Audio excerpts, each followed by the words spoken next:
साथ उनसे बेनिफिट्स भी ले रहे हैं, साथ उनसे शेड भी ले रहे हैं और साथ in the same time after 3 to 5 years they are suppose to get their citizenship. इन लोगों की वजह से जो बाद में जाने वाले लोग हैं उन पे भी एक इंप्रेशन आया। बेनिफिट्स बंद हो गए, आपको टीआर वीजा मिलना स्टार्ट हो गया। आफ्टर 30 months वंस अगेन वो आपके केस को रिव्यू करेंगे। उनको आइडिया हो गया कि fake documentation, fake cases submit किए जा रहे हैं, इनकी रियलिटी में कुछ नहीं है, सच वो एग्जिस्ट ही नहीं करते। बरतानिया में सियासी पनाह के लिए पाकिस्तानी दरख्वास्त दहिंदगान की तादाद में गैर मामूली इजाफा हुआ है।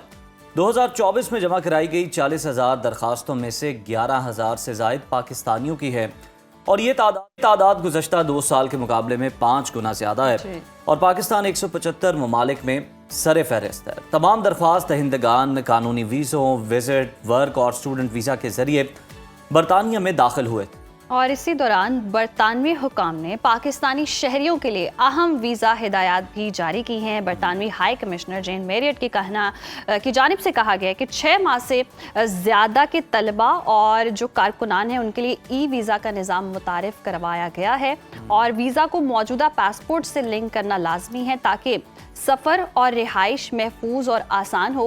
पाकिस्तानियों के लिए सियासी पनाह की मौजूदा सूरत हाल, बरतानवी वीज़ा सिस्टम की अहम मालूमात और ई वीज़ा के नए उसूल जैसे अहम पहलुओं पर प्रोग्राम में आज बात करने के लिए हमारे साथ मौजूद हैं इमिग्रेशन कंसल्टेंट हामिद नबील साहब। बहुत शुक्रिया आपके वक्त का। वेलकम टू सुनो पाकिस्तान। और जिस तरह से हम देख रहे हैं कि बरतानिया में सियासी पनाह के लिए जो पाकिस्तानियों की दरख्वास्तें हैं उसकी तादाद में बहुत इजाफा हुआ है और फिर सख्तियाँ भी हो रही हैं, ये क्या वजह है? First of all, thank you so much for inviting me here to discuss this topic. Actually, this one is a very serious topic. UK is one of the country जिसने पाकिस्तानियों को वीज़े दिए थे without any hurdles. सही। कि you are applying there with any category and you are supposed to get the visa. Okay. But हम लोगों की वजह से ही कुछ हम लोगों के ऐसे लोग वहाँ गए और they are putting the asylum cases. अब basically asylum क्या है? This one seems like the सियासी पनाह. जी। हम अपनी कंट्री की एक ऐसा इंप्रेशन दे रहे हैं उनको कि like we are not suppose to save there और हम वहाँ पर हमारा सर्वाइवल नहीं है तो we won't your shed here. जब आप उनका शेड ले लेते हैं तो साथ आप उनको कह रहे हैं कि we are not suppose to survive here, we have no competency to do anything here. तब हमें बेनिफिट्स भी दें आप। साथ उनसे बेनिफिट्स भी ले रहे हैं, साथ उनसे शेड भी ले रहे हैं और साथ in the same time after 3 to 5 years they are suppose to get their citizenship. And once they get their citizenship, तो after that they are moving towards back Pakistan.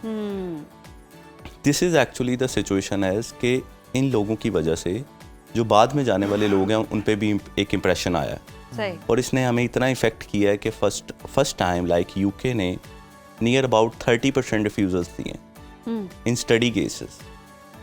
अच्छा। UK is one of the country जो majorly depend कर रही होती है international students पे। Yes. But they are giving the refusals to the students. Now they don't need the non genuine students. उनकी एक अपनी असेसमेंट है, वो यूके भी इंटरव्यू लेते हैं एंड अल्टीमेटली वंस बिल्कुल ये ऐसा ही है। अच्छा, हम जो बात कर रहे हैं कि 40,000 दरखास्तों में से पाकिस्तानियों की 11,000 हैं सर फहरिस्त हैं। जी। ये कानूनी वीज़ों के जरिए दाखिल होने वाले लोग हैं या इसका मतलब कुछ और है, ये किसी और कैटेगरी के? आप स्टडी वीज़े पे गए हैं, आप विजिट वीज़े पे गए हैं, वर्क परमिट पे गए हैं एंड सही यू फील के you have to secure yourself, तो आप असाइलम वाली साइड पे चले जाते हैं। ठीक। पीपल आर देयर जो मिसगाइड कर रहे होते हैं लोगों को। अदर देन दिस कि आप लेजिटिमेट वे से सिटीजनशिप ले सकते हैं। ILR की तो आपके पास डेफिनेटली फिर भी अपॉर्चुनिटी थी कि आप लेजिटिमेट वे स्ट्रेट वे के साथ जाते and you should get your citizenship, you should get your ILR। Other than this कि आप असाइलम वाली साइड पे देते, वो शॉर्टकट है कि you don't need to do anything. अगर आप एक लेजिटिमेट वे पे जाएंगे तो ultimately you should do work hard. आपको वहाँ काम करना पड़ेगा, मेहनत करनी पड़ेगी। लेकिन जब आप इस पाथवे पे आते हैं तो फिर आपको काम नहीं करना पड़ता। वो जो कवर का स्टेटस है वो भी खत्म कर दिया है कि अब हम आपका खर्चा नहीं उठाएंगे, रिहाइश नहीं देंगे, असाइलम में भी आपको काम करना पड़ेगा, अपना खर्चा उठाना पड़ेगा। एग्जैक्टली, बेनिफिट्स बंद हो गए। उसके बाद आपको TR वीज़ा मिलना स्टार्ट हो गया।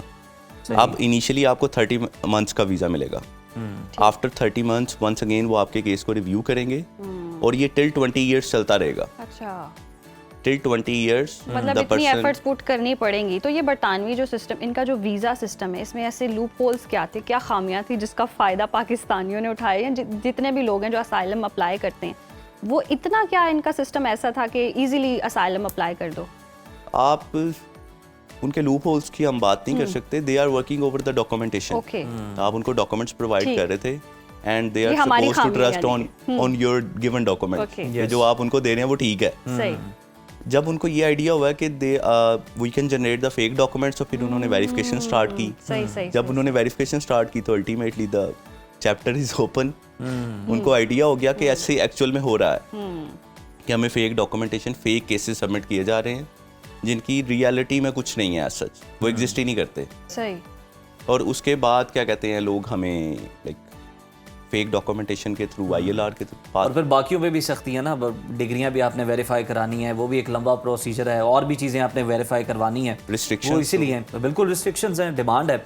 अच्छा, अब बरतानवी हुकाम का ये कहना है कि सरहदी वीज़ा सिस्टम के गलत इस्तेमाल को रोकने के लिए इकदाम किए जा रहे हैं। कौन से मौसर इकदाम हैं जो कि आने वाले दिनों में हम मज़ीद भी देख सकते हैं? अगर एक इफेक्टिव देखा जाए तो लॉन्ग टर्म वीज़ा पे जो लोग जाएंगे वो वीज़ा लेंगे। लाइक इनिशियली जो आपकी हैसल होती थी कि आप पासपोर्ट देने जाते थे, वंस अगेन जब आपका वीज़ा आ जाता था फिर आप पासपोर्ट कलेक्ट करने जाते थे। अब ऐसे नहीं होगा।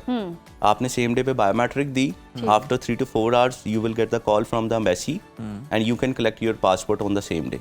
ठीक, उसके बाद जो आपका वीज़ा है वो आपकी ईमेल पे आएगा, देन आप वीज़ा अप्लाई करेंगे। सही। अगर आप लॉन्ग टर्म वीज़े पे जा रहे हैं, अगर आपकी जो वीज़े की वैलिडिटी है वो मोर देन 6 months है, सही, अगर लेस देन 6 months है तो फिर वही स्टिकर वाला सिनेरियो है। अच्छा, you should get with the similar one. अच्छा हामिद, आप क्या सजेस्ट करेंगे लोगों को जो बरतानिया जाना चाहते हैं और अब ये पॉलिसीज भी सख्त हो रही हैं, ऑथेंटिक वे तरीके से, सही तरीके से जो जाना चाहता है उसके लिए पहला किस step category क्या में है? apply जिस करें? कैटेगरी में अप्लाई करें। For now is a study route, ठीक, जो मोस्ट लेजिटिमेट पाथवे है जिसके थ्रू स्टूडेंट्स वहाँ इजीली मूव कर सकते सही, हैं if they can speak well, yes, if they have good profile, if they can speak well, IELTS PT कर सकते हैं और इंग्लिश बोल सकते हैं, ठीक, तो ultimately they can survive there.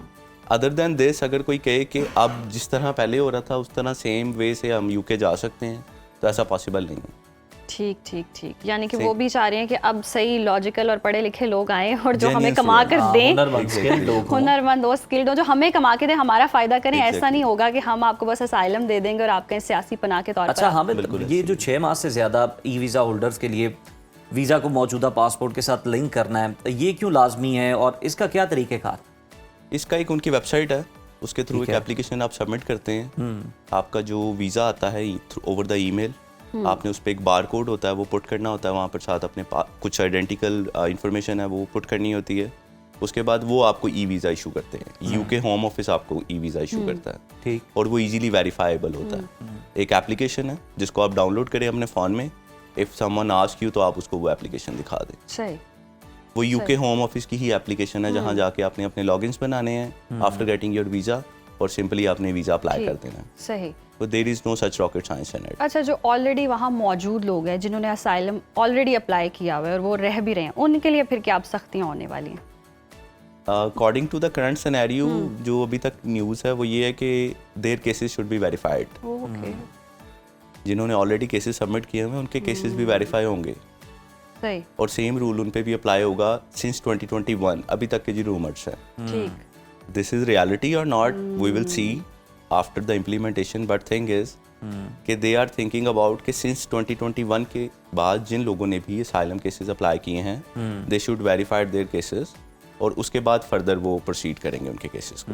सही, अदर देन दिस, अच्छा हामिद, इस हवाले से क्या इकदाम किए जा रहे हैं जो कि बरतानिया खुद भी तस्लीम करता है कि अब बहुत सारे लोग 2024 के अंदर भी इंग्लिश चैनल को क्रॉस करते हुए लीगल जो इमिग्रेंट्स हैं वो बरतानिया के अंदर आए हैं, तो इस सिलसिले में क्या सख्तियाँ जो हैं वो की जा रही हैं, क्या कार्रवाइयाँ चल रही हैं वहाँ पर? For now definitely they are working over their boundaries, their borders, उनको काफ़ी रिस्ट्रिक्ट कर रहे हैं कि लाइक आप इनिशियली अगर यूरोप आए हैं तो you can fly in the UK, and once you arrived in UK तो आप असाइलम पुट कर रहे हैं। सही, सेम एज इट इज़ जो लोग UK जा रहे थे अब वो दूसरी कंट्रीज में जाके सेम सिनेरियो क्रिएट कर रहे हैं। हमने तो यहाँ तक भी सुना है। सही, करंट जो सिचुएशन है वो अल्टीमेटली वेयर्ड है, और इन लोगों की वजह से जो बाकी बाद में आने वाले लोग हैं उनके लिए ब्लॉकेजेस हैं, सही, वो सफ़र करेंगे। जो सही तरीके से भी जाना Exactly. चाहते हैं। सही, बहुत शुक्रिया हामिद नबील साहब आपके वक्त का।